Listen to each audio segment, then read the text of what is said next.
I was just wondering, what would you consider to be the worst investment you've ever made? The worst investment I ever made? How long do you have? I received an email a couple weeks back from you, and it said that if I forwarded it to 20 people, I'd get $10,000. I still haven't seen the money yet. My favorite was they offered to cover my legal costs for just $1 a month. What do you think are some of the most important or most challenging societal issues that we face? I think the issues of equity. We got lucky tickets in life. We got a ticket that said American. We got a ticket that said intelligent. What is the best piece of advice you've ever been given? What did I tell you that impressed you the most? The world's richest billionaires, Warren Buffett and Bill Gates, give students advice on how to get a job, how to find success, and how to help change the world. Coming next on Buffett and Gates Go Back to School.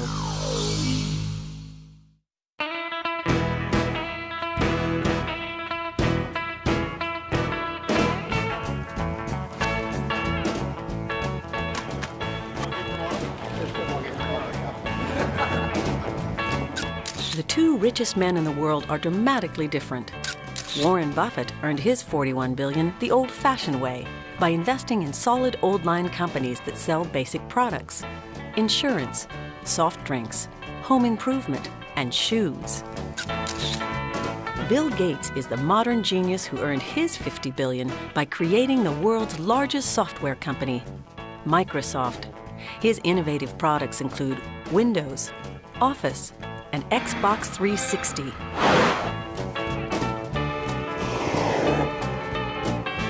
In spite of their differences, the two men are close friends, and they share a common passion: interacting with America's brightest students.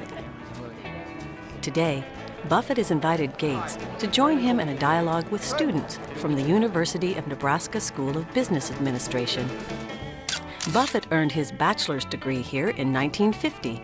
There was a girl I had a big crush on, and she was paying no attention to me. She was going with some guy that played the ukulele, and I thought it must be because of the ukulele, so I got a ukulele and learned to play it, and she still ignored me. Both men relished the opportunity to engage in spirited discussion with members of the next generation of business leaders. The one condition they placed on this event is that no faculty, staff, parents, or reporters will be allowed to talk. Only students will ask the questions. We're all pretty excited just to have the opportunity to meet with the two richest people in the world. There's a lot of questions. I've been waiting for this all week. I'm feeling pumped. I'm excited to see these people. Got it? Terrific. Well, this will be great. Please give a warm University of Nebraska-Lincoln College of Business Administration welcome to Warren Buffett and Bill Gates. As the men take their seats, students selected by the faculty of the business college are ready with questions that have not been shared with either Buffett or Gates. The students begin with one of the most difficult questions facing business today. Hello. Hi. My name's Kim Martin. I'm a senior finance major here at the university. My question is, how do you instill ethical leadership throughout your organization? And to begin with, how do you know that the management one level below you is making decisions that would parallel your own? We have all the money we need. You know, we'd like to have more, but we can afford to lose money.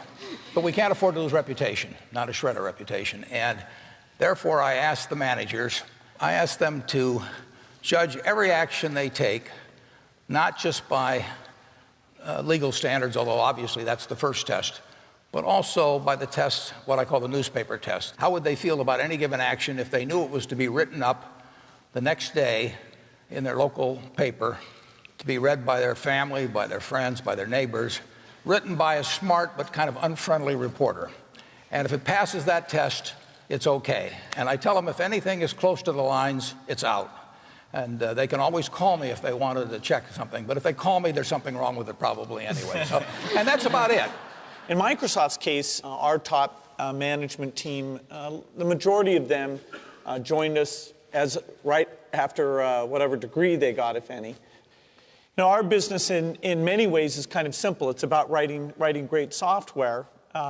We sit down every year to go through the various things that people have to be careful about. We have products that have high market share. We do business all over the world. So there's some particular dictates, how you work with suppliers, gifts they might come forward with. But it's mainly the seeing these people in action that make us confident about their behavior.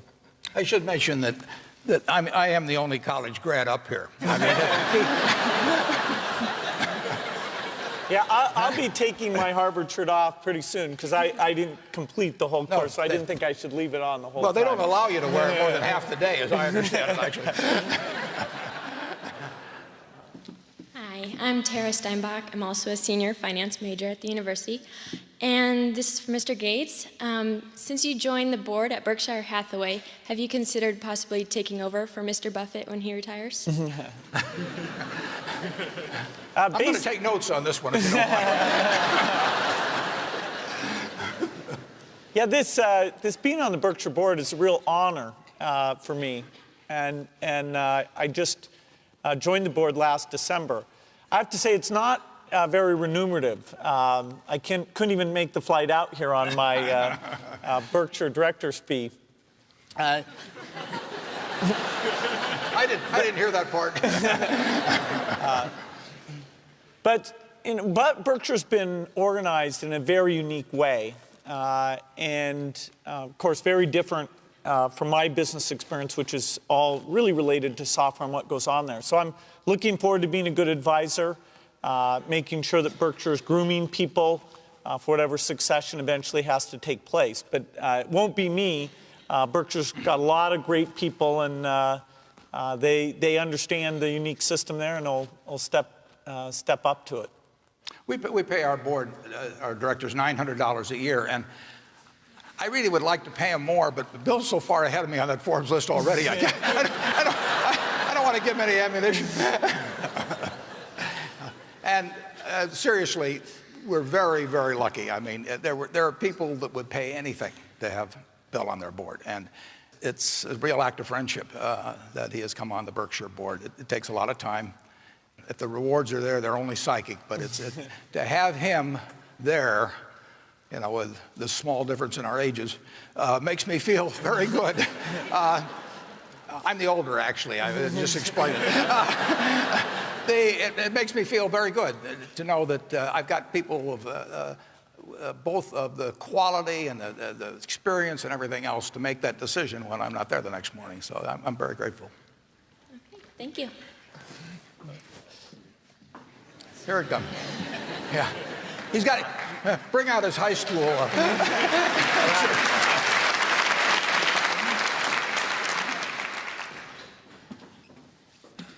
I'm Brian Poppy. I'm a junior actuarial science major. My question for you is, how did you two meet the first time? Is there like some sort of billionaires conference that I don't know about? Or? Yeah, we have these things. We don't talk about them. No, I met Bill on July 5th, 1991. And I was out in Washington as a guest of a friend of mine who was an editorial page editor of the Washington Post. And she knew Bill's parents and said, we're going down to this place on the Hood Canal to meet the senior Gateses, and Bill may show up, and I'll let Bill take it from there. Well, it was a funny event because my mom was very sociable and always, getting people together. And I, at this time, didn't believe in vacations. I was totally focused on my job.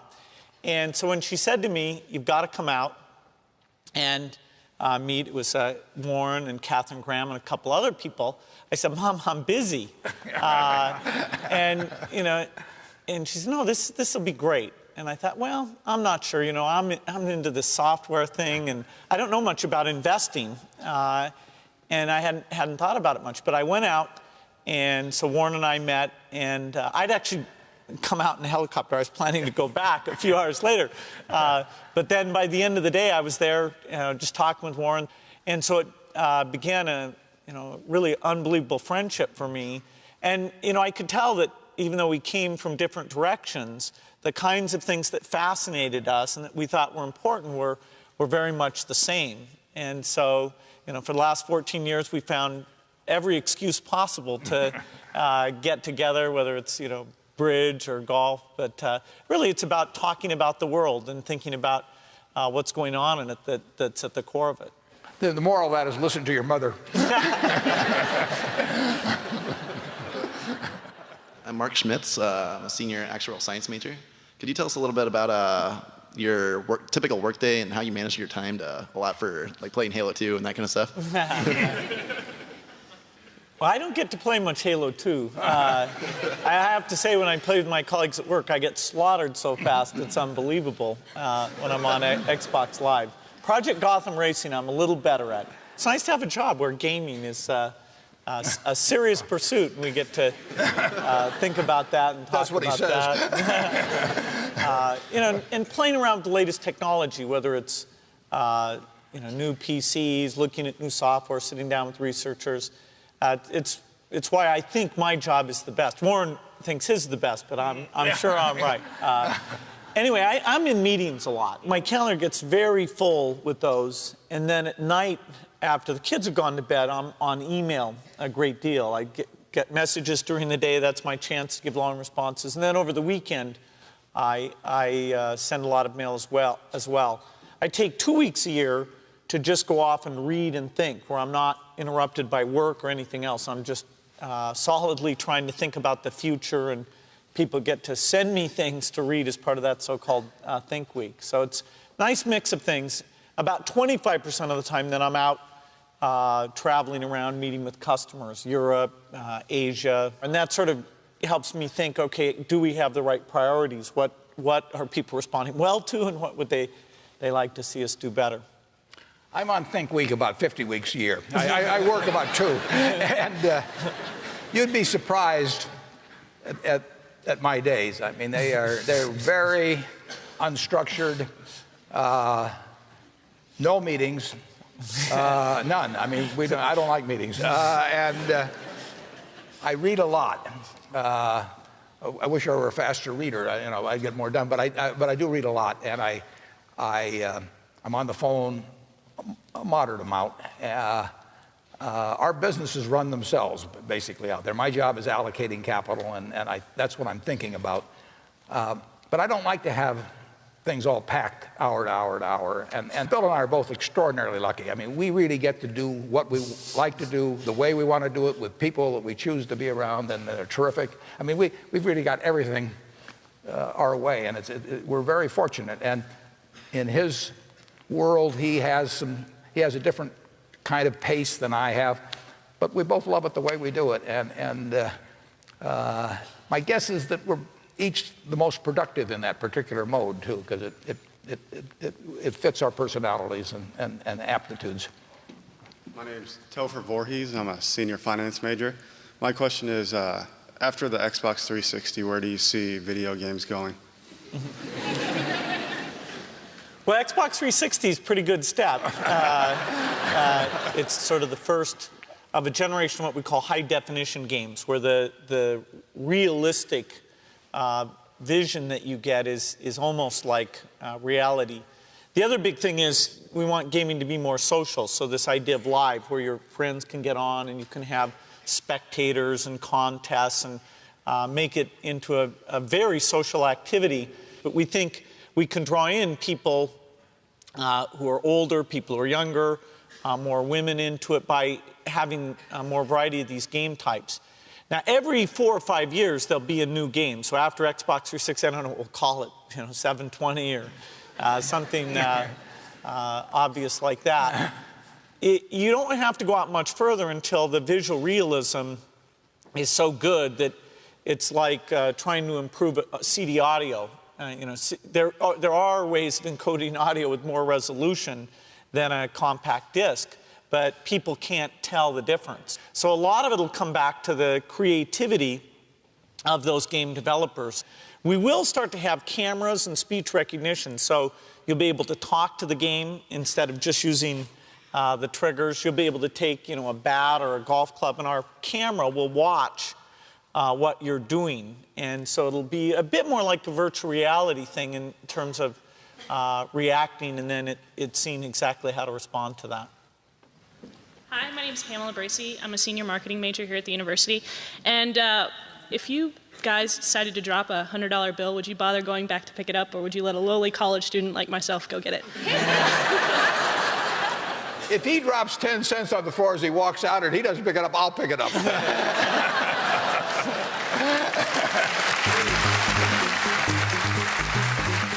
Next, Warren Buffett and Bill Gates give world-class advice to the students about good habits, making mistakes, and keeping their inner scorecard in check.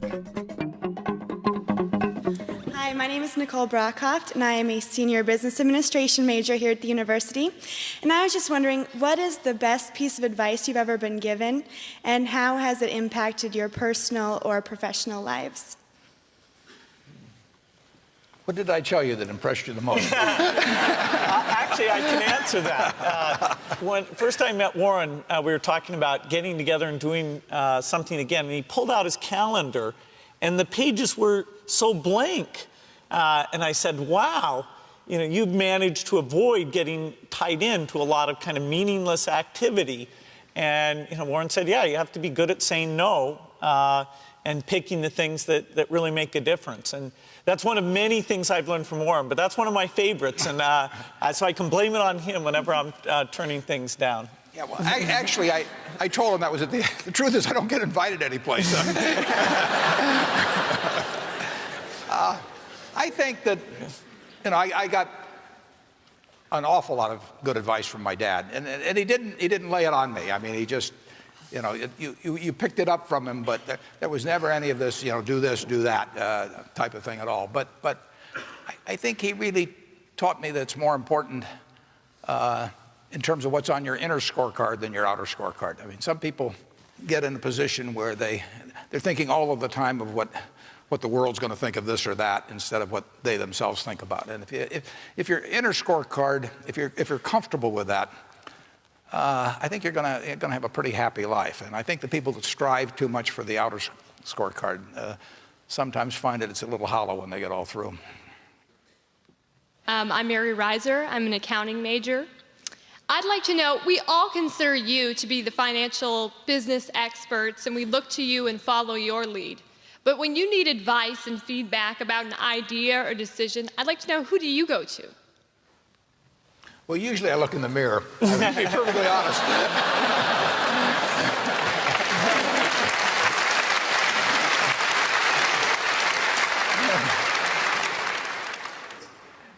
The nature of what I do means I have to think pretty much independently.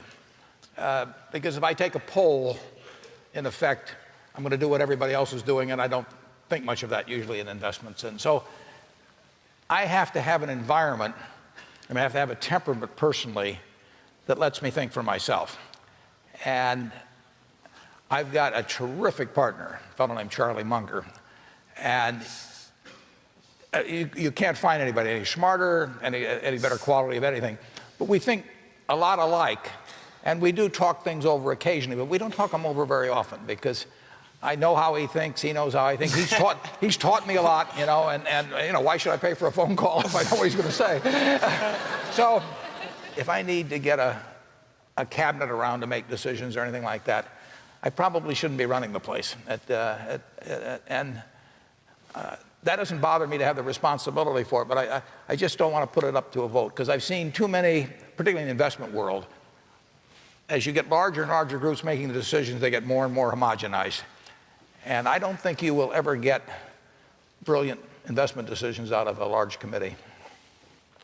Yeah, for me, probably the most important decisions I make are a lot like when I pick what technologies the company's going to bet on. Those are a bit like Warren's, where you really have to be willing to be contrary, to leave some things aside and to go into some places that aren't very hot. If you get outside of that technical realm, you know, I'm super lucky. I have Steve Ballmer, who's now CEO of Microsoft, and we're in each other's offices almost every day. He, you know, he's more of a business type thinker. I'm more of a technology type thinker, but we a little bit have learned what the other one's going to say over the years, so we can give each other a hard time about the positions we expect. Outside of that, if I had some really tough decision, I'd talk to my dad, I'd talk to Warren, I'd talk to my wife Melinda. So I have enough people that know me and actually know where my judgment isn't its strongest, where I might get overexcited about something or, forget to think about something. And so they're good at correcting, particularly Melinda, good at correcting whatever those blind spots are. And I think it's good to encourage your friends and advisors to really give them that license. I can go to a party and forget to say hello to various people or something. That's a very minor example of my blind spots. Not to the hostess. Melinda would help me do that. Yeah, she would, a small number of people that you can turn to on certain key things is a great asset. And incidentally, at Berkshire, Bill has an integrated business. We have this diverse group out there. But we have 40 managers, and I really encourage them to be doing the same thing. I mean, they run their businesses, and they know how to do it. They're going to make some mistakes, but they basically make the calls, and they don't have to check with us. It's amazing how decentralized we are in that respect. But we bet on brains, and we bet on people with energy and brains and integrity, and they're going to call most of them right, and I think we would lose an awful lot by having all kinds of layers of committees to review that they had to check with and that sort of thing. I'm Caitlin Polcher. I'm an actuarial science major, and I'm a junior. And you both have several managers working under you, so I was wondering what are some steps that a new entrant into the job market can take to accelerate their journey towards an upper-level management position?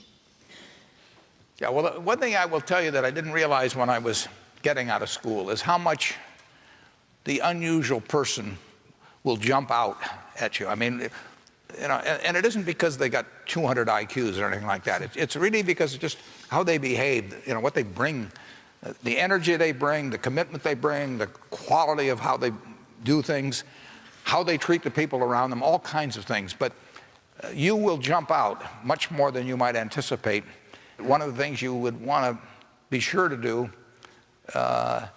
is, whether you like it or not, get very comfortable, it may take a while, with public speaking, for example. I mean, that's an asset that will last you 50 or 60 years, and it's a liability if you don't like doing it and are uncomfortable doing it, that also will last you 50 or 60 years, and it's a necessary skill. But a lot of the skills are just human skills. If you get the best out of people around you, that's a rare talent, and it doesn't correlate with IQ. It correlates with an attitude and toward the world and toward other people. And it's a talent that if you work at early and you're really conscious about it, you don't have to show up other people. You don't have to be smarter than they are or anything else. You want to bring out the best in them. It will pay huge dividends. Certainly in the business Microsoft is in, the opportunity of an employee after they've been with the company, even say 3 years, people can start to rise. They can rise because they're good at strategy, and that's mostly writing things. They can rise because they're leaders of people. They can rise because they're an individual contributor. And we try to have career paths that are good for each of those things. The ideal person, to be frank, is somebody who's good at all three of those things. And as you get high up in the organization, the jobs really demand great individual thinking skills, being great with people and great with strategy. It's always stunning to me, given how many smart people there are, and in these individual buckets, there are quite a few people. But when you want that combination, it's rare. And I don't know why it is. It's possibly, if you're a good individual contributor, that you're given so much slack that you're never encouraged to reach out to other people and get their ideas. But the people who have that right combination, or if they're not good at one of those things, they partner up with someone and draw that missing piece out. Those are very rare. So whenever we're looking at top spots, if we could find more people like that, it'd be a fantastic thing. My name is Ryan Menlick. I'm from Omaha, Nebraska. I'm a senior accounting major. And my question, Mr. Gates, is I received an email a couple weeks back from you, and it said that if I forwarded it to 20 people, I'd get $10,000. I still haven't seen the money yet. How do you think he got to be #1 on that list? Yeah, I get a lot of that spam email myself. My favorite was they offered to cover my legal costs for just $1 a month. So I'm trying to track those people down. No, but in all seriousness, when you were just beginning your career, what sort of things do you think were made a big impact in your success? What habits did you develop, and kind of what sort of things could you pass on to us as younger people? I had one habit that I developed when I was at college that was actually a very bad habit, which was I like to show people that I didn't do any work and that I didn't go to classes and I didn't care. And then at the very last minute, like 2 days before the test, I'd get serious about it. And people thought that was funny. You know, that was my positioning, the guy who did nothing until the last minute. Then when I went into business, that was a really bad habit. And it took me a couple of years to get over that. Nobody praised me because I would do things at the last minute, and I tried to reverse to students I didn't think that highly of, who were always organized and had things done on time. I'm still working on it, but procrastination is not a good habit. Bill can change clothes in the car. I mean, that's why we don't insure him at Geico, incidentally. But he has a little of that habit left still. But the habits you develop, and I go back, the other thing is have the right heroes. I mean, I've always been lucky in that respect. And if the people you look up to are going to form your vision of what the world, how you want to be in later life.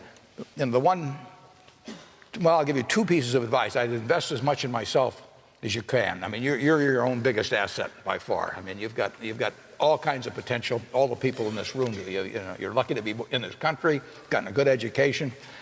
But most people go through life using up a very, very small part of their potential. And so anything you do that invests in yourself, that's the best investment you can possibly make. And then I would follow my passion. I mean, whatever turns you on.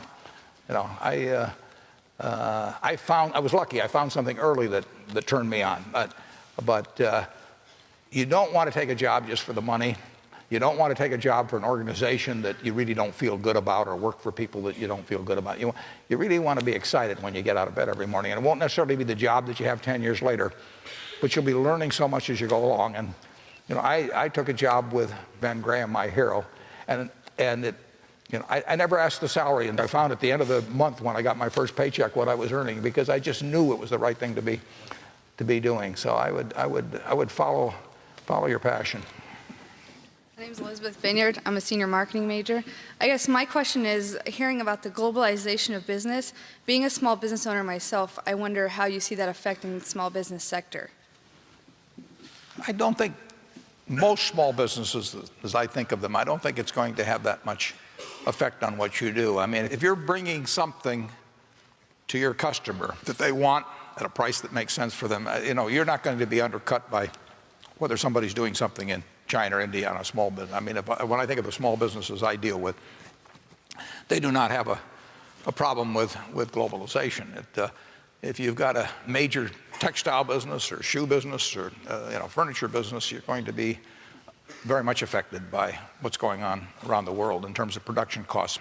Bill? Yeah, globalization is important to track because it's changing the rules of the game. As Warren said, it doesn't directly affect a small business because usually the fact that you're there locally doing a very differentiated product means that somebody far away can't do exactly what you do. The biggest change agent in globalization is what's going on in China, where they are, in a sense, even more capitalistic than we are in terms of how they're letting businesses develop and keeping things very efficient.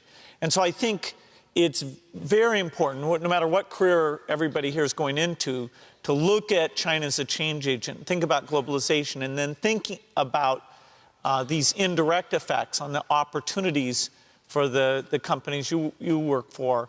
I think that will be very important. Hi, I'm Marissa Pont. I'm a senior management major. Obviously, as a public, what we hear most about are your successful investing in ventures or the new products that you develop that work out.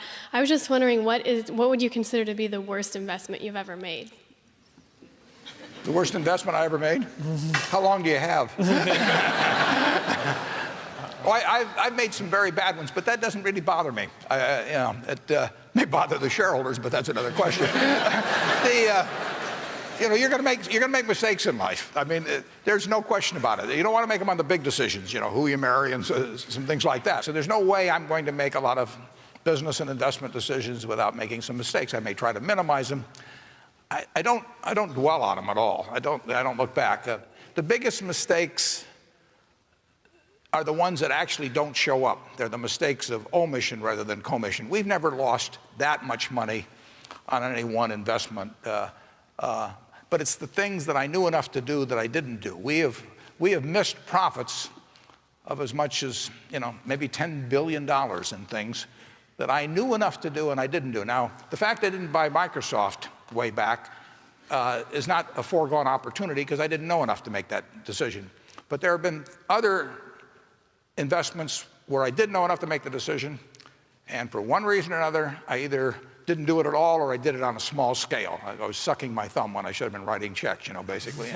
And those don't show up. There's no place where it shows missed opportunities, but I've missed some big ones. The triumphs in life are partly triumphs because you know that everything isn't going to be a triumph. I would never get too hung up on mistakes. I know a lot of people that really agonize over them, and it just isn't worth it. I mean, tomorrow's another day, and you live it forward and just go on to the next thing. I think in Microsoft's case, the biggest mistake is where we miss something that's coming along that's going to be huge. For us, if we get in too early, like the idea of delivering TV over the internet, IPTV, we got in probably 5 years before we needed to. It's just now starting to happen. I don't feel bad about that at all. There's a few things like understanding direction, say the internet search would go, where we go, ooh, we're playing a tiny bit of catch up on that. Let's work some overtime on this little problem here. People are kind of underestimating our ability to move to the front of the pack there. And we've had that in many cases. We had that when the internet came along and became this big phenomena that we needed to really push the company into that. We had that when IBM broke off its relationship with us and went into competition with us. That was a very big challenge. But we don't want to have anything that comes along, some breakthrough in terms of how software is done, that we haven't gotten the best people in and are putting that together with the work we're doing. So it'd be missing something like that'd be our worst mistake. Hi, my name is Morel Wax, and I'm a freshman international business major. How much money, as you guys being both billionaires, do you guys carry in your wallet at any given time? How much we got in our wallet? Well, I can answer that because we're going to go to this evening we're going to get in a poker game. Okay. And it's a $500 buy-in. And so I made very sure that I had at least $500 in my wallet. And I have a little more than that, but I don't carry around a lot of money. Bill? No, actually, a lot of times, it's weird, I don't carry a wallet at all. What I do carry is bridge problems, so that if I get in a line or things are slow, or even when I'm driving, I like to have something mental to work on. He better have $500 tonight, though. Yeah. In fact, I brought a little extra, so I'm ready for the game. As the event nears its end, students ask questions about how they can change the world. And Warren Buffett and Bill Gates offer surprising insight into the true nature of success. Hi, my name is Stephanie Tompkins. I'm a senior economics major. A lot of us are pursuing higher education because we want to leave the world a better place than the one we found it. And that's terrific. As one person at the end of the day who can actually affect tremendous amounts of people and ideas, how do you make your decisions? You're changing the world every day. I mean, if it's nothing but the children you have, I mean, you are forming their view of the world, and you do it every day. So you are a teacher. But with the people around you, one of the best things in life to do is to surround yourself with high-grade people, because you will behave as the people around you do, but they in turn are getting it from you. It's kind of like a planetary system. And you will. I promise you, you will change the world in some way, and my guess is you'll change it very much for the better. But you can't expect to see something dramatic. I mean, it's not one of those Shazam moments or something of the sort. But you by how you're behaving, are affecting other people, setting an example for other people. But you will find ways to leave a better world than you entered. And one thought I'd have on that is that I think it's very important, as young as possible, to get a broad exposure in this country to people who are less successful and the kind of conditions they're living in and what kinds of things are holding them back. Is education working to tap into people's talents and giving them the equal opportunity we believe in? And then ideally to get in many places in the world where living conditions aren't nearly what they are here in the United States. It's one of these things, when you first learn all of this, it's a little easy to be down because you think, geez, I didn't know it was like that. Things are improving, and the opportunity for capable people to jump in, whether it's helping with medicines, helping with educations, a small number of people can actually make a very dramatic difference. Hello, I'm Daniel DiLoretto from Reno, Nevada. My question is, our society, or our generation, Generation Y, we face a lot of issues. What do you think are some of the most important or most challenging societal issues that we face, and what can we do as future leaders to ensure that we create a better society in the future? I think the issues of equity that we have, whether it's between countries or even within our country, are pretty serious issues. And if you get too far out of whack on that, then you get a divide, and you don't get the fluidity and the sense of opportunity that this country has stood for. So I think we really got to renew our commitment to the ideals around equality, and I think there's a lot of actions that suggests we should be taking to invest in the long term that certainly at this stage we're not taking right now. I can't say it better than Bill, but we got lucky tickets in life. I mean, we got a ticket that said American, we got a ticket that said intelligent, we got a ticket, that said this time rather than 200 years ago when the same talents would not have produced much. So we got a very lucky ticket in life. A lot of people don't get lucky tickets. We were over in China together 10 years ago, and we saw some people that wouldn't make any difference what their brain power was or anything else. They weren't going to have a chance, at least for a long, long time. I think we've got to do a much better job of not only taking care of the people that get the bad tickets in this country, but in doing what Bill and Melinda have done, which is going around the world and helping those people have things that we regard as absolute, givens in our society. I mean, Bill has taken vaccines to people around the world that die at very young ages, and families that get destroyed, and all kinds of things, for things that we could do something about. Those are the things that we should be working on in your generation. Hello, I'm Jared Carlson, senior management major. My question is, if you could have one superpower, what would it be and why? One superpower? Bill, you think more about that than I do.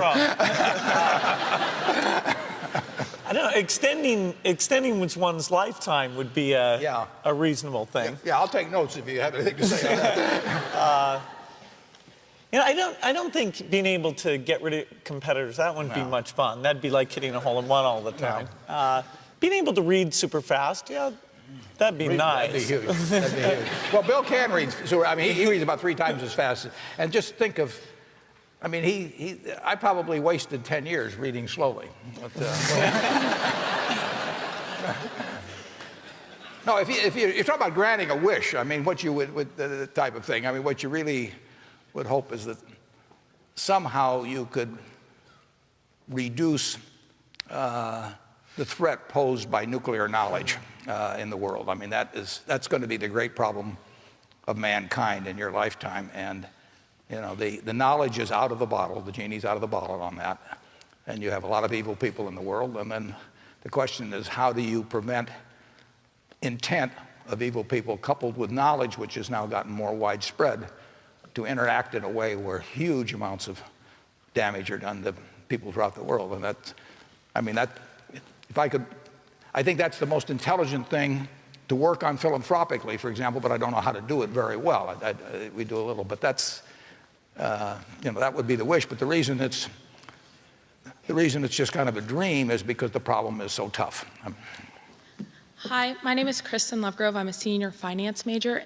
In our society that's so material and you and your families are so well off, how do you ensure that your children value things that aren't material and things that will truly make them happy in the end?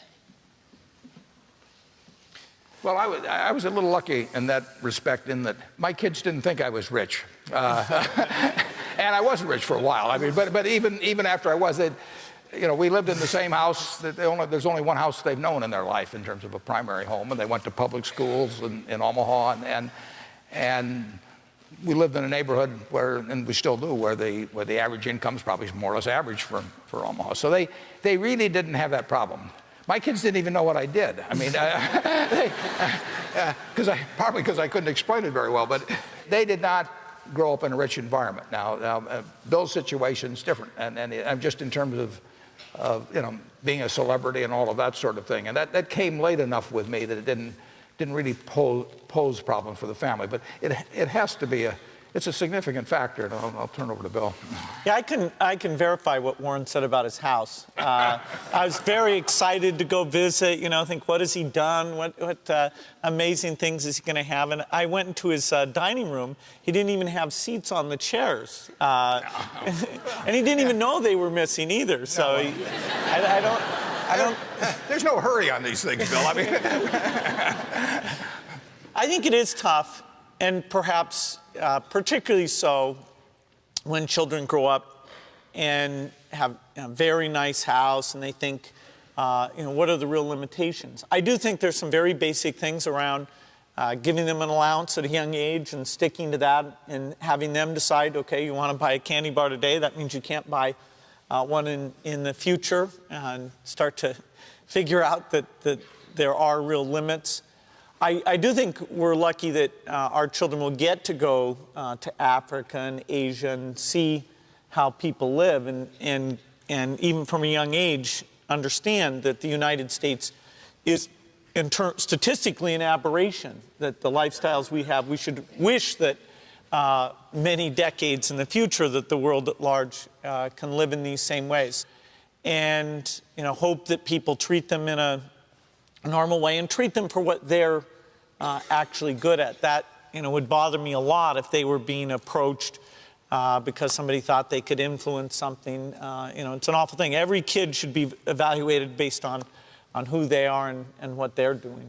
Our kids are rich and are going to be rich by the standards of the world. They don't think they're going to inherit a significant portion of the fortunes of either of us. I mean, 99% of what I have, well, it'll go to philanthropy one way or another, and Bill has the same attitude, basically, that we are not going to turn out some super wealthy kids. They'll be wealthy. I mean, there's no question about that.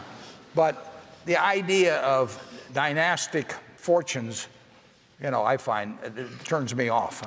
I don't think it's what America's about. I don't think, if you talk about equality of opportunity in this country and really having everybody with talents having a fair shot at getting the brass ring and all of that, the idea that you hand huge positions in society on simply because someone came from the right womb, you know, I find that, I just think it's almost un-American.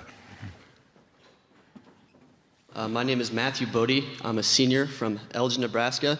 Several Eastern European countries have successfully enacted a flat income tax, and now there is growing pressure in Western Europe to do the same. Would you support the United States adopting a flat income tax, and why or why not? Well, I wouldn't support it. You'd be amazed how flat it is already. If you look at both the payroll tax, which is over 12% now, and that applies on the first $80,000 or $90,000 of income. So Bill and I pay practically none of that in relation to our income. The people that work for us, it's a big, big tax. So if you take the tax that my assistant or you know, anybody in our office pays, they've got 12% on that first $80,000 or $90,000. And then they have the income tax. And their tax rate, literally, in many cases, is not, well, it's the same and maybe even higher than my own tax rate, since they cut the rate on capital gains to 15% and dividends to 15%. So what has gone on in this country in the last, well, in very recent years, is a huge benefit to the very rich, and not that much relief to people down below. And people, when you read about tax rates, they usually leave out the payroll tax, and they don't refer to this 12 and a fraction percent.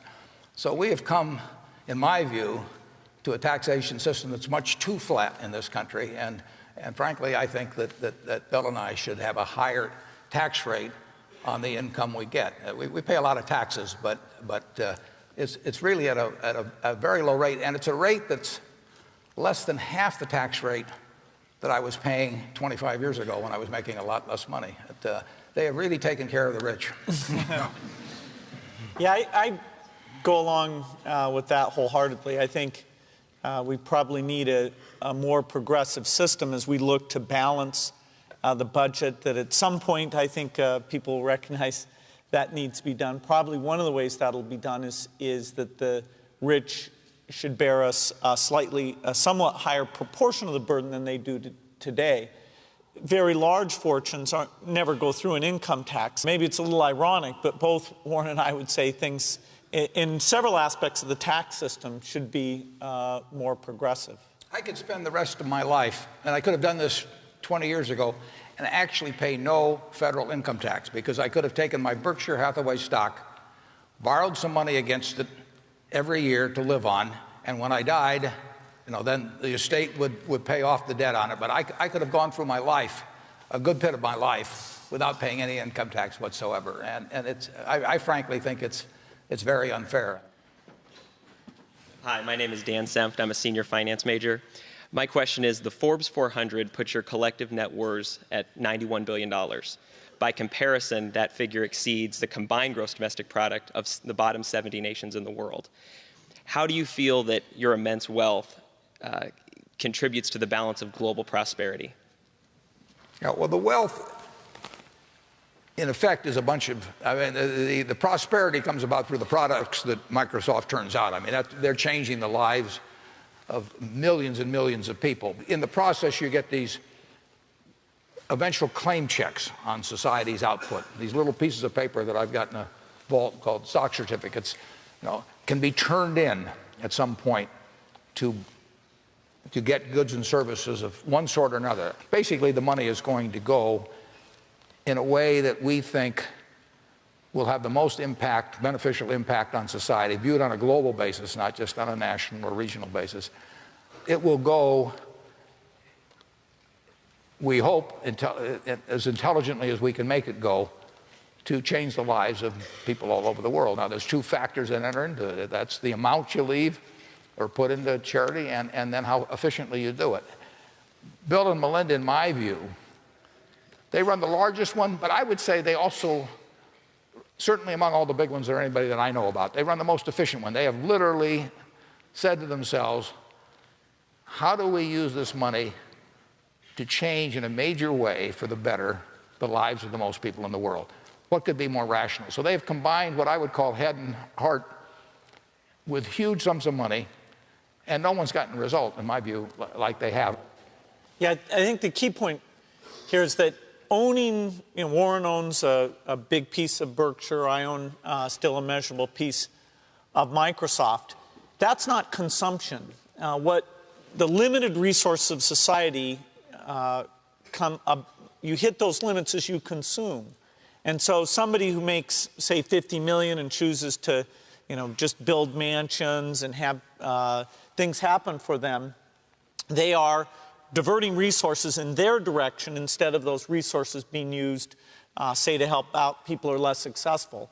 And so, in fact, if you can accumulate some of society's wealth through luck and skill and then make sure it's used on behalf, that the consumption overwhelmingly goes to the less fortunate, it's a little bit like Robin Hood. You're recycling wealth from that top part back, and it's incumbent on the people, the higher up that list you are, the more in a sense, there's a responsibility to put not only the wealth, but your brain power into those activities.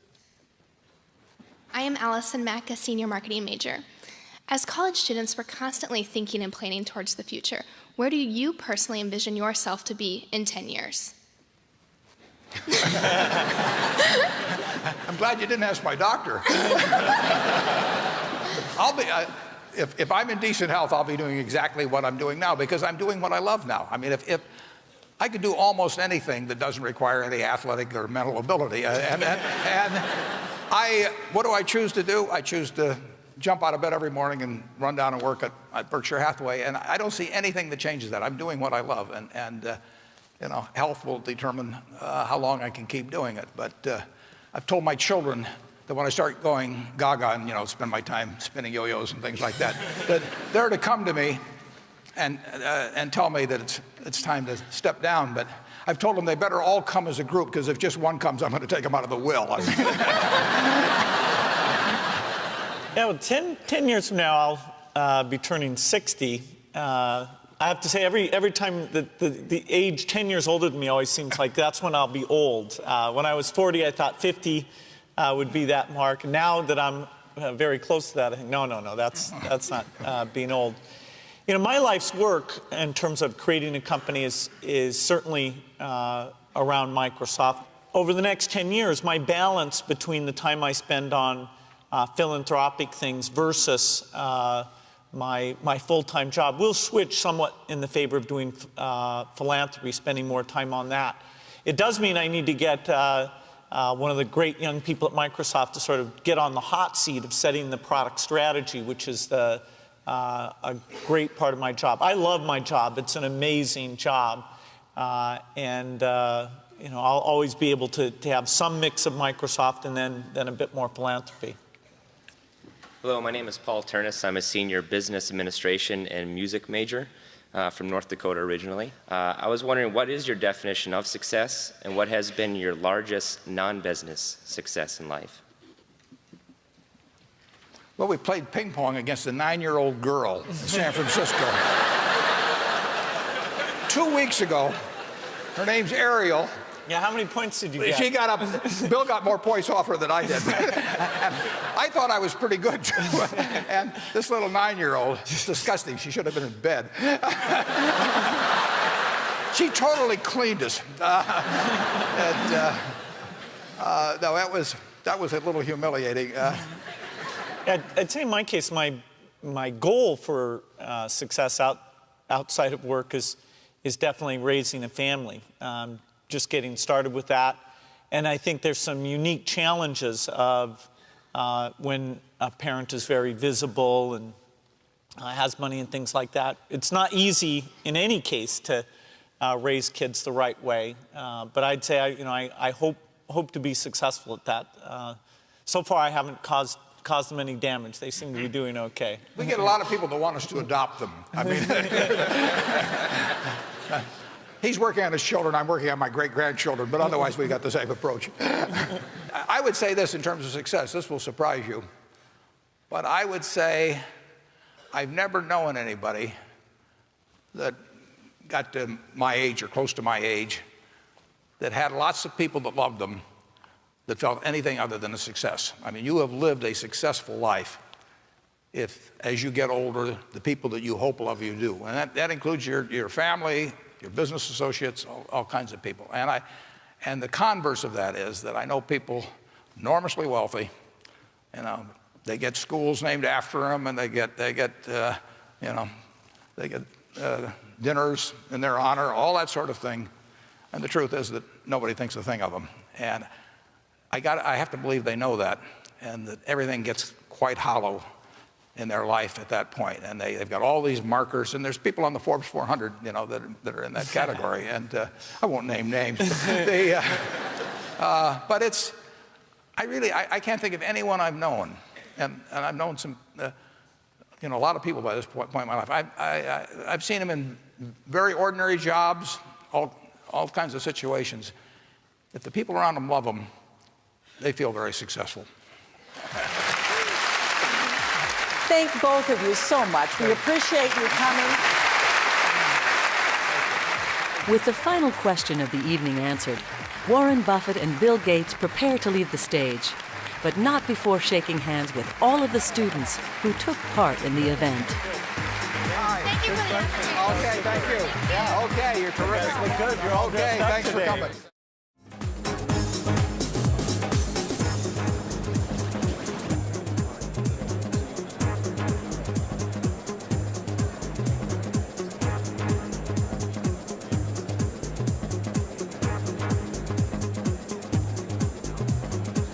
But bridge is a great game. I advise all of you to take it up. There's no game like it. If you go on the internet, however, my name on there is T-Bone. And Bill's name is Challenger, but he spells it C-H-A-L-N-E-N-G-R. Right. Yeah, that's not right.